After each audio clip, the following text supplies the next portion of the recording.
Good morning. Welcome back to the Signature Movement. It's your girl Tanya D. Floyd on the morning after. Too soon? Should we not be doing this now? We doing this. We are a lifestyle brand, and this is part of the lifestyle. It ain't all glamorous over here, even though you know I will beat this face. Child. What? It's okay. We're going to do this today because I'm tired and because I don't know, my sleep is messed up. I was up till 1:30 this morning. I started to talk to y'all then, but I realized that was unwise because I would have said some things that I probably should have thought through before I said them. And I don't like taking stuff. Well, I don't take it back, but I'll be trying to make people understand it, you know? Ain't no need. Just, I'm good. I'm clear. I just had my cup of tea with lemon. Okay, so my sinuses are doing their thing right now. Yes, my face is big. However, it's swollen right now. I got all this excess going on. And even though I do sound a little bit like a dude, I brush my teeth. I got most of that stuff out. But check this out. Like, I know my glands are doing their thing, their protective thing, whatever they do when you know, have an infection or whatever. But I got these lumps right here. Can you see that? Like, these two buddies right here. Like, should I be concerned? What in the world is happening right now? I'm going to save that for a later date because I'm tired of going to the doctor. I've been going to the doctor a lot. Since that car accident, I've been in physical therapy, right? Let me tell you, they started out, I wasn't even going to talk about this, but when they started me out, I was getting these warm towels wrapped in some kind of heating thing, and it was all steamy up against my back and my neck, and it was like, yes, that thing was great, right?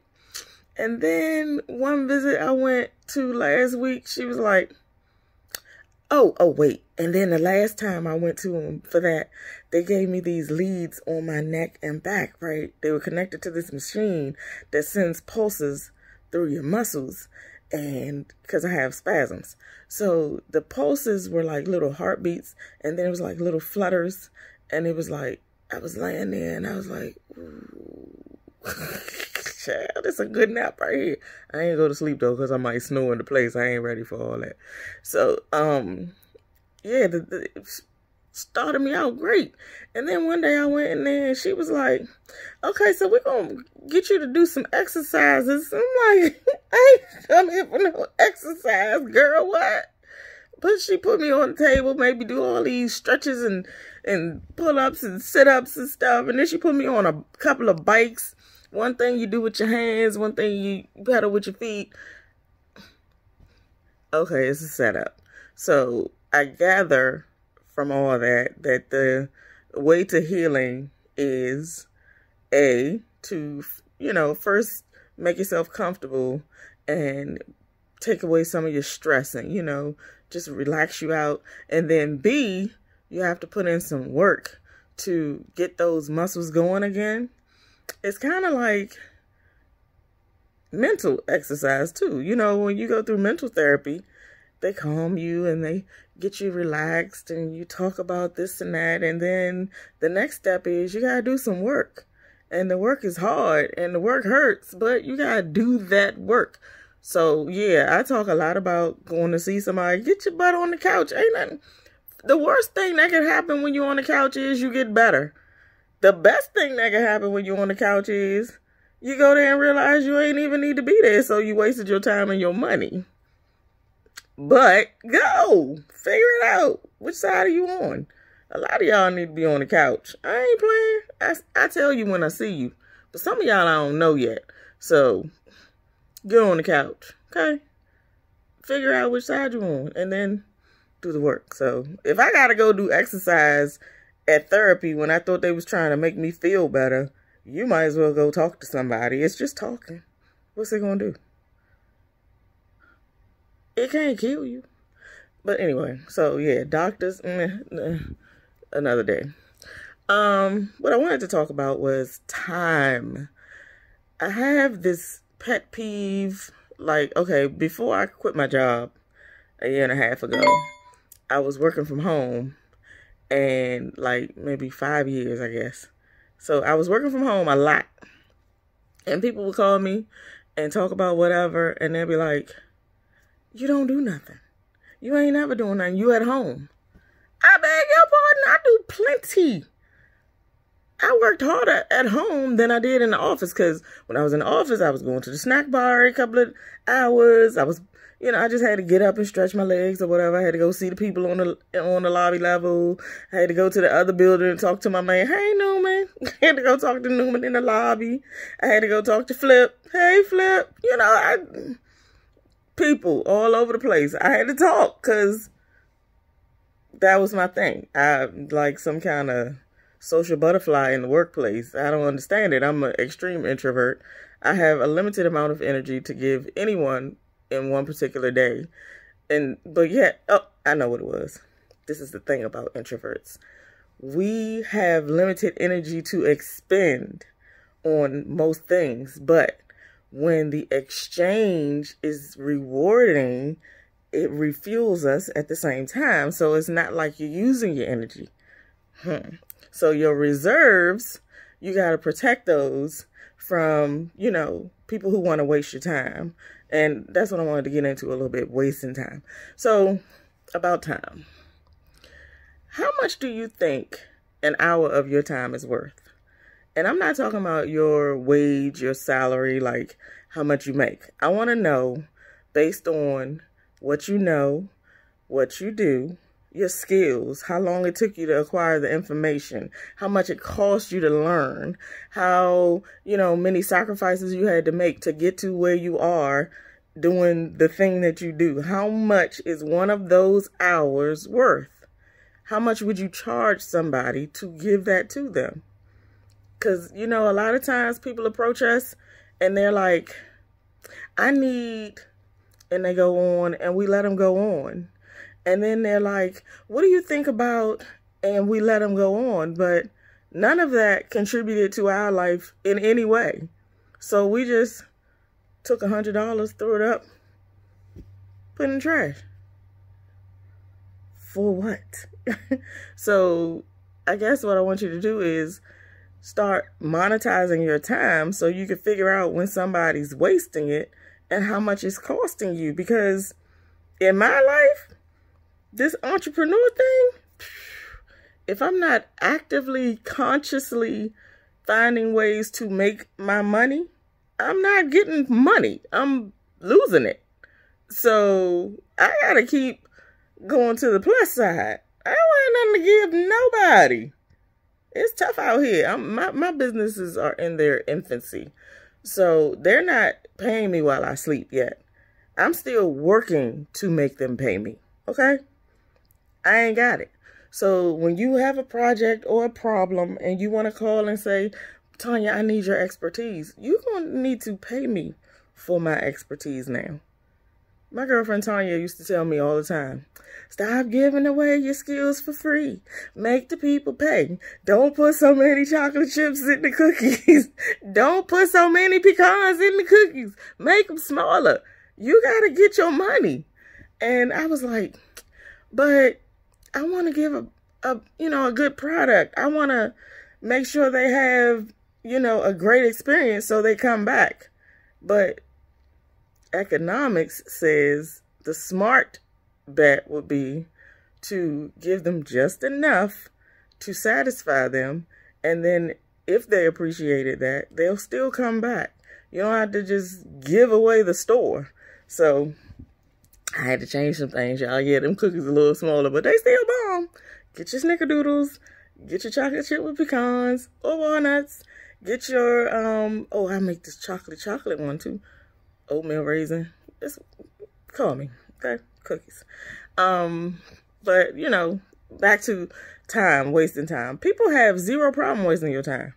I remember, like, this lady called me off of an ad I placed or something. I had to pay for that. And I had to take the time to create that. So when she called me, she was telling me about her problem. She wanted to renovate something, right? Okay. And then she just kept going on and on. I was like, well, I can come and, sit down with you. We can have a consult and talk about how to approach it. Okay. She was like, nah, I don't really want that. I'm doing this, that, and the other. What do you think? Well, it's going to cost you to find out what I think, because I could be doing something else right now, really. I ain't tell her that, but you know how many things I got to do? Today, I'm sitting around having a lazy day. This morning, actually, I got something to do in the afternoon. But I have a couple of hours. I'm usually at the park by now, sitting in my favorite spot, catching some rays, reading, meditating. I have to be at one with nature to recenter myself and to have my spiritual time. I can't do it in many places because there's too many distractions. Like, even now, the phone is telling me somebody's motion, there's movement out front, there's movement, the dog is outside, so it's going to keep going off. But just things. I need to just sit there by myself and just take it all in, I can think, I can hear, it's my thing. It's what I do. But, I know somebody's sitting there saying, why she in her bed right now talking to me? The single mama saga continues, babe. We do what we gotta do when we can do it. And yeah, I just happen to be here. Ain't about it. It's just you and me. It's just you and me. The single mama saga continues, okay? The struggle is real, but he's coming, okay? He's on the way. I see you. I know you out there. Hey, I'll be right here. Okay, off track. So let's go to the next part of what I want to talk about. Family. Oh, wait, did we finish with the time? Okay, monetize your time. Find out how much it's worth. Find out how much you've been giving away. Find out how much you can still use to invest in yourself, your business, your betterment, whatever you're working on, your health. If you have all these extra, minutes, hours, days that you could be doing something with, why not do something that builds you up and moves you along rather than giving it to people who just want to come and steal from you? That's how I feel about it. You want to reach into my jar and take what I have. My little bit of energy. Why? What's yours like? Work on yours. How much is your hour worth? Go do that. Speaking of hours, before we go into the family thing, look, I got about $2,000 worth of TV to watch because I didn't watch Chicago PD last week. What is Burgess doing? Why is she all about this Superwoman? What is wrong with Kim? Sit down. I cannot with you. I ain't even watching yet. But come on. Sometimes, look, even I know, sometimes you just gotta let the man be the man. Why she gonna let that man help her? She's out of control. Seriously. You gotta let him help you. You gotta let him teach you. Every now and again, just be quiet. Let them, okay? We know you. I'm talking to you now, but let them, okay? Sometimes. When they need you, you can see it. They may not say it, but just be there and do the thing, whatever it is, okay? I gotta watch SWAT from last week, and then I'm gonna have to tape everything this week. SWAT, Chicago PD. Oh, Criminal Minds. They almost over. I'm gonna be brokenhearted, but the writing is it's not like it used to be back in the day. Back in the day, it was just dark, and it was like, ooh, like real suspenseful and everything. It was great. Lately, it's been a little bit, you're trying too hard. It's contrived. And what was JJ doing? Why she do that to Spencer? That wasn't fair. All these years, he been carrying the torch. His one little girlfriend died in front of him. And then she gonna hit him with that. Come on. That wasn't fair. Why y'all do me like that? That wasn't right. I don't like it. Anyway, we got a couple more episodes left before they gone. I can't watch Property Brothers like I want to, because literally all these things come on Wednesday night at the same time. So, Chicago Fire and Chicago Med, I be trying to be a fan of them, but I got too much other Wednesday going. I can't do it. $2 million going out my window. But this is an investment for me because even though I'm spending all these dollars watching these shows, they bring me life, okay? Hank Voight is my man.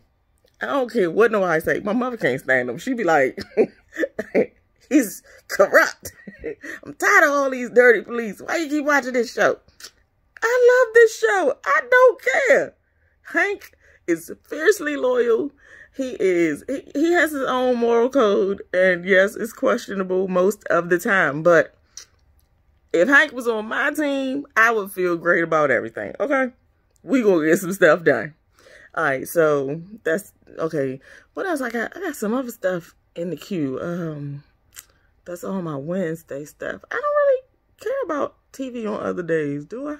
I mean, I watch HGTV all day, every day when I do watch TV, because that's, you know, it goes with my craft. I'm learning for my craft. I'm in training when I watch HGTV and DIY Network all day. Okay, Food Network too. Learn a lot from these channels, but I quit watching Arrow in season 7. I still love them. I'm sad that he's gone. But, like, when Emiko came here tripping, running the mafia and stuff, I had to pause that because Oliver was doing too much. You know how he all bleeding hard and, you know, everybody in his family is... Ah, that's a good segue to family. Everybody in his family is family. He's going to be, you know, protective and he's going to give them a chance and he's going to bring them into the fold. I knew we couldn't trust that broad when she first came here. But Oliver Queen. Then Felicity was tripping back then. I can't with these women who just all of a sudden become super women. You've been a regular old girl all this time, crying all the time and everything. All right, fine. I'm with the empowerment, but don't flip-flop it on me like that. It's a process. It takes time for you to be superwoman, okay? Anyway, so I quit watching Arrow in season 7, and I have a few left from that, plus all of season 8 to watch. And I don't want to watch it. Let me tell you, I got T-Mobile TV. They don't have the CW channel. So I have to watch the CW on the app. But there's all the commercials. I don't have 500 extra hours, you know, extra dollars to give to the CW while I watch commercials. I just want to watch the show. So I'm going to wait till it comes to Netflix or something. And then I'm going to catch up on all of it real fast without the commercials. I pray they're on Netflix. Because, man, when I first started watching Arrow, it was because my son was watching it, right? And I was like 3 seasons behind. No. Yes, I was. I was 3 seasons behind. It was like getting ready to be season 4. And I went one weekend and I sat and I watched season 1. And I was like, this is my man. Oliver Queen is a bad dude. So I started like being a crackhead. And yes, Oliver Queen was, he fine? Oh, child, he fine. But, yeah, so I binge watched seasons 1 through 3 on Netflix, like, in 2 weeks. I had to go and live and work and stuff, but I spent a lot of money on that. Okay, so I got to catch up on Arrow all the way through the end. I stopped watching The Flash last season toward the end. I don't know what they did to upset me, but I just quit everybody in the Arrowverse. I'm going to read some stuff to catch up on certain parts, but I'm going to actually watch most of the Arrow parts because I love Arrow, okay? All right, back to family. So, I've been seeing a lot of stuff on social media about people, you know, kind of wanting to trade their family in. Like, why are you letting them take up so much of your energy and your space? They're relatives because you have, you know, other relatives in common who brought you into the same family by blood, but you don't have to keep them. You don't have to interact with them. You don't have to do anything with them just because you're related. Family is not who you have by blood. Family is who you have by kinship, by, you know, association, by what's the term I'm looking for here? You have to have fellow feeling. You have to have, you know, things in common and common goals. And here's an example for you. The Bible says, do not become unevenly yoked, right? Well, that goes for your relatives too. If you here with your spirituality and your person and your wellness and your what you want to do, and they over there, we unevenly yoked. Can't even do it. Then the Bible also says, work what is good toward man, especially those related to you in the faith. So that tells me that your spiritual family should be a priority when it comes to how to treat people, right? So those are the ones you want to interact with the most, because you all have common goals. You have common everything. You all working toward the same thing. And those are the people who are going to support you along the way, right? When you have a business, it's the same thing. You don't want to hang out with people who like spending money more than they like making it. You want to be with the people who want to help you make money, help you get ahead, help you meet your goals. It's a networking thing where you all, you know, iron sharpens iron. If your relatives ain't helping you, you know, get sharp, what do you owe them? Stop being so upset about what they ain't doing for you.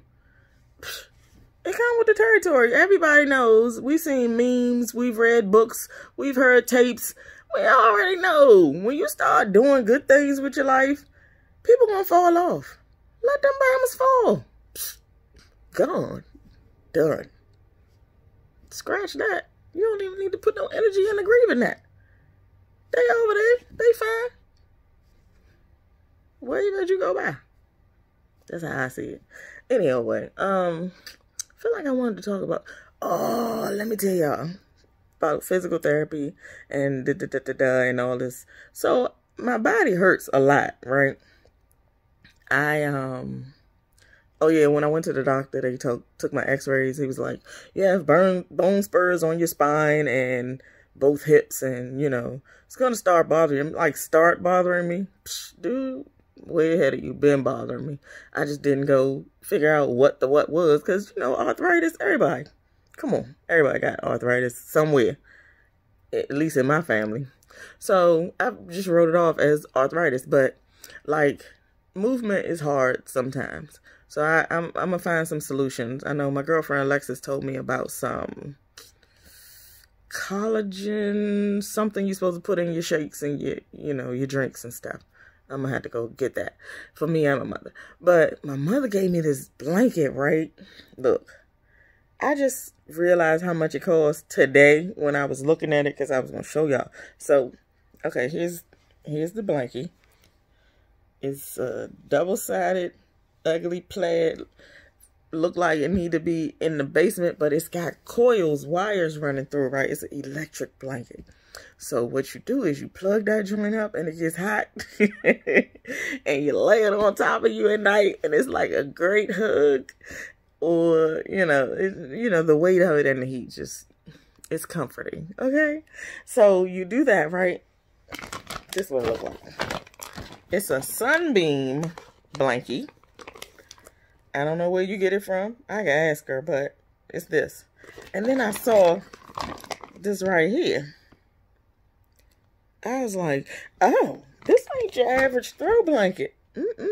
That's a lot. But I had to reconcile it in my head. It's like the comforter without being a comforter. So it's a personal, specific for you comforter replacement. So that justifies the price to me. You ain't getting a good comforter for less than $100. So, I mean, you can go to Home Goods. I could find it. I could. But on the average, if you walk into the store, you're going to pay $200 for a comforter set. So, get this blanket that's personalized and heated and perfect for you and your aches and pains. That's just one solution. I'm sure there are many other things out there other than, taking the meds. They always tell me to take the pill. I'm not taking the pill. I don't want to take the pill every day. Can I live? The pill makes me sweat.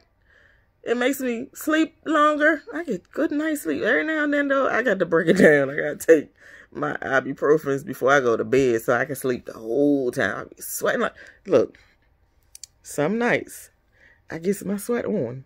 And this here, look at the disrespect. That's gotta go. I gotta call my stylist. She gonna say, I see you going back to your roots. She says it every time. Yes, I'm going back to my roots again. But put this red color in here and then make me whole again. And, you know, I'll be back. So we talked about time. We talked about how people will waste your time. We talked about throwing your money in the trash. We talked about family. Put them diamonds in the box on the shelf in the back of the closet. They still yours. They still right there. They still well and good. Pull them out when you need them. If you never need them, eventually you get rid of the box. You don't need the box no way. If you don't need the box, that's fine. Don't feel bad.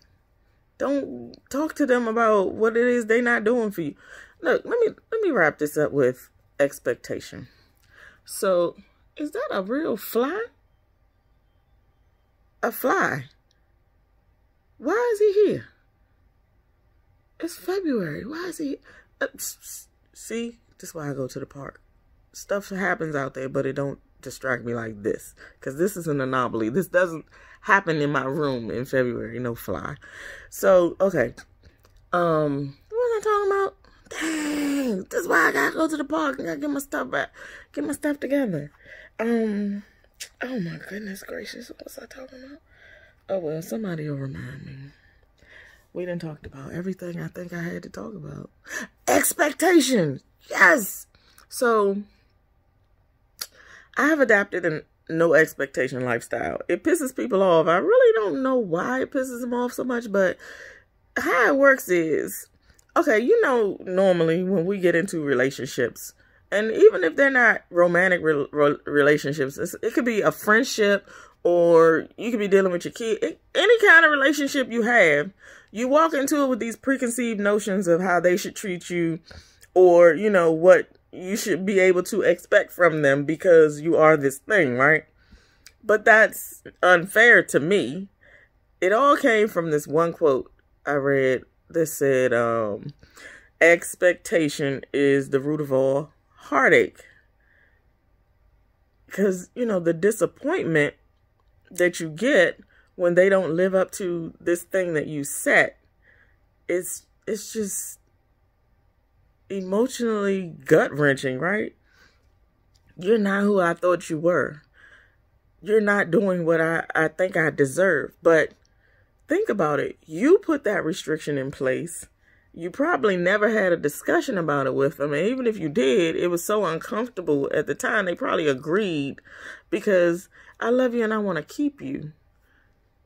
But what if you just took all of that away and walked into every, you know, situation like with a clean slate and say, you know what? I'm going to let you show me who you are. I'm going to figure out how much you care about me by what you say and do. I want to know if you're apologetic by your actions. I want to know if we're compatible because of how we are without me throwing anything in your face to say, this is what you have to do to keep me. I want to see what you do, what you come up with on your own. And then I get to see if I want to deal with that, if I want to live with that, if I can go forward with you based on who you actually are, not who I perceive you to be. So that's how I do things with everybody. And again, they get mad. Like, if you make plans with me and cancel, I'm going to say, okay. I'm not going to say, but I was so looking forward to it, because that's me and my stuff. You and your stuff said you got something better to do than be with me. And I can't be mad about that. So, holla, have fun. Catch you on the next go round. If that happens too many times, I'm going to be like, holla, holla. But I don't feel like I should be able to impose upon other people my will, my expectations. There's no other word for it right now. So I think people are starting to catch on in my life, and Many of them know that that's what I'm doing, and then they get mad when they mess up. Why are you mad at me? Because you showed me who you really are, and I said, okay. You want me to get mad for what? You want me to fight for what? It's good. It's fine. I'm going this way. I'm still going to speak to you when I see you. I might hug you. We good. We just not for each other. So, I think that's it. Did I give any helpful hints at all today? It's supposed to be me helping and... Oh! Did y'all see my chicken and rice tutorial on Facebook? Follow me, The Signature Movement. I'm on Instagram, Make Signature Moves. I'm on Twitter, Signature Moves. It's everywhere. But yeah, I put out my chicken and rice recipe because this guy said, man, if you could tell me how to make that, that'd be great.